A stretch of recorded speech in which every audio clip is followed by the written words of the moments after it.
ఏంట్రా బస్సు ఎక్కడ పడితే అక్కడ ఆపేస్తున్నారు? ఏం చేస్తున్నారు ఇక్కడ? మెట్లు స్ట్రాంగ్ గా ఉన్నా లేదని చెక్ చేస్తాం సార్. స్ట్రాంగ్ గానే ఉన్నాయి, ఇంక మీరు వెళ్ళచ్చు. అలాగా. కట్టండి. Something is wrong. ఎవర్రా ఈ అమ్మాయి? అది ఈ బిజినెస్ ఎప్పటి నుంచి మొదలెట్టారు సార్? అంత మాట అనకండి సార్.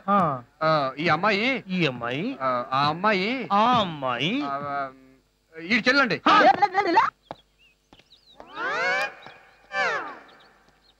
Face match అవ్వట్లేదే. అమ్మాయి వాళ్ళు చెప్పేది నిజమేనా?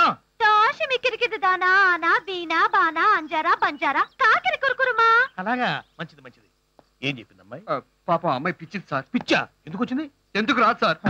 3 ముళ్ళేసేవాడు ముహూర్తానికి 3 నిమిషాల ముందే మూడో కంటాడికి తెలియకుండా రైలు కింద పడి 3 ముక్కలైతే చూసిన ఏడడానికి పిచ్చెక్క సార్. ఊరుకో ఊరుకో. కష్టాలు మనుషులు కాకపోతే మానులకు వస్తాయా? ఆడకుండా ఎలా ఉండమంటారంట? కింద మీరు కాలు తొక్కేస్తుంటారా? Sorry sorry. నీకు ఇలాంటి చెల్లాయి ఉందని నాకు ఎప్పుడు చెప్పలేదే. మీరు వచ్చేదాకా నాకు కూడా తెలుసు. అప్పుడప్పుడు పిచ్చి హాస్పిటల్ నుంచి పారిపోయి వచ్చి ఇలా బస్సులో కూర్చుంటుందండి. ఏజ్ ఎంత? 35. నేను అడిగింది నీ వయసు కాదు సార్. ఇటువంటి చెల్లెలు పాకిస్తాన్ వాడికి మీకు కూడా ఉండకూడదు సార్. సెంటిమెంట్ మీద కొట్టావయ్యా. నాకు అసలే అమ్మ నా నాన్న మాకు తెలుసు సార్. చెల్లాయి జాగ్రత్త. పిచ్చి పిల్ల జాగ్రత్తగానే చూసుకోవాలి సార్. పొద్దున్నే సాంబార్ ఇడ్లీ పెట్టించాలంది, మధ్యాహ్నం సాయంత్రం ఫుల్ మీల్స్ పెట్టించాలంది. కానీ సెటర్ సింగిల్ టీ కూడా ఇప్పించండి. బ్యాడ్ పొజిషన్ లో ఉన్నాను సార్. కడుపు నిండా భోజనం పెట్టించు. పొందంటే ఇలాగ ఉంటదా? ఎన్నాళ్ళైందిరా చూసి.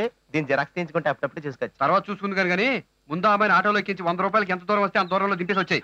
చెప్పింది చెయ్యి. నాన్న అర్జెంట్ గా నువ్వు ఇక్కడికి వచ్చి పీకేదేవి లేదు కానీ హ్యాపీగా అక్కడక్కడ రెస్ట్ తీసుకుని వారం రోజులకు వచ్చిన నష్టం ఏమి లేదు. అమ్మ కేసేసే కమ్మనయ్యి ఏదో బా చోటేసుకుని చంపేస్తున్నాడా?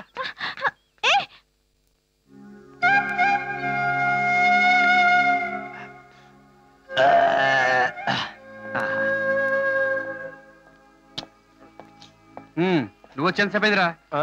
రై అమ్మాయిని వదిలేసి వచ్చావా? రేయ్ నువ్వు చెప్పినట్టు 100 రూపాయలకు ఆటో ఎంత దూరం వెళ్తే అంత దూరం తీసుకెళ్ళి అమ్మాయిని దింపాను రా. మన అదృష్టం బాగుండి అక్కడ తిరునాళ్ళు జరుగుతున్నారా. నాకు వెంటనే ఒక ఐడియా వచ్చింది. అమ్మాయిని తిరునాళ్ళు వదిలేసి వచ్చాను. అమ్మాయి పడే మారిపోయి ఉంటుంది, ఇంకెప్పటికీ వెనకలేదు. కానీ రే అక్కడి నుంచి వెనక్కి నడుచుకొచ్చేటప్పటికి రా ఒళ్ళంతా నొప్పిలేరా, బాడీ పెయిన్స్. అమ్మాయ్యా మొత్తానికి వదిలింది అనమాట. రే చికెన్ తింటే పళ్ళ మధ్య ఇరుక్కుంటదా?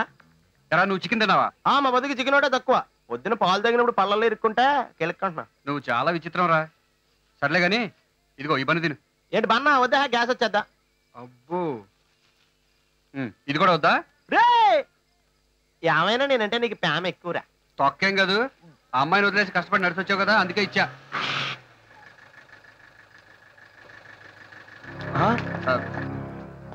అది లోపల పెట్టరా.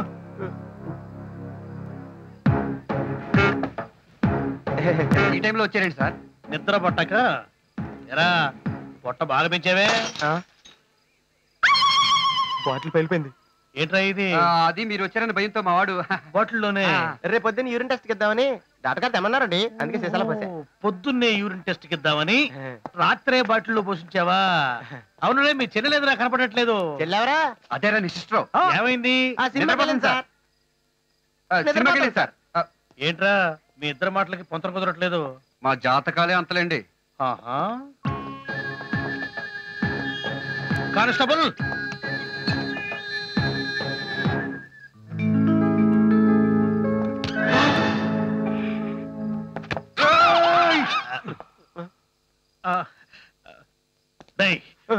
పట్టే నల్లుక తుట్టే మతి లేని ఒక్కగానొక్క చెల్లెల్ని నడి రోడ్డు మీద వదిలేయడానికి నీకు మనసులా ఒప్పిందిరా? పక్క రోడ్లో మిలిటరీ హోటల్ దగ్గర నిలబడి పిచ్చి చూపులు చూస్తా ఉంటే నేను తీసుకొచ్చాను రా.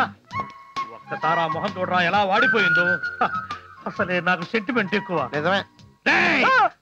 పిచ్చి పిల్ల కదా అని వదిలించుకోవాలని చూశావో ఖబర్దార్. నువ్వు వెళ్ళమ్మా, నువ్వు వెళ్ళి బస్సు ఎక్కి పడుకోమ్మా. వెళ్ళు వెళ్ళు. మీ చాయ్ బజ్జీ? పిచ్చి పిల్ల, ఇప్పుడు ఎందుకమ్మా చాయలు బజ్జీలు? కడుపు బాగలేదు. వెళ్ళి బొజ్జు అమ్మా, వచ్చు. ఇంకొకసారి ఆ అమ్మాయి బస్సు దిగి బయటకు వచ్చిందో నీ తిత్తి తీస్తా. అప్పుడప్పుడు వచ్చి చూస్తా, తేడా వచ్చిందో జాగ్రత్త. ఇది చాలా పక్క రోడ్డు మిలిటరీ హోటల్ బాగా మెక్కి తిరణాలు వదిలేసి వచ్చానని చెప్తావా? అవును చెప్పావు. ఎప్పుడో చిన్నప్పుడు బిర్యానీ వాసన చూడటం తప్ప తిన్నది లేదు. ఒకసారి తింటే ఎలా ఉంటుందో చూద్దామని తిన్నావు తప్ప.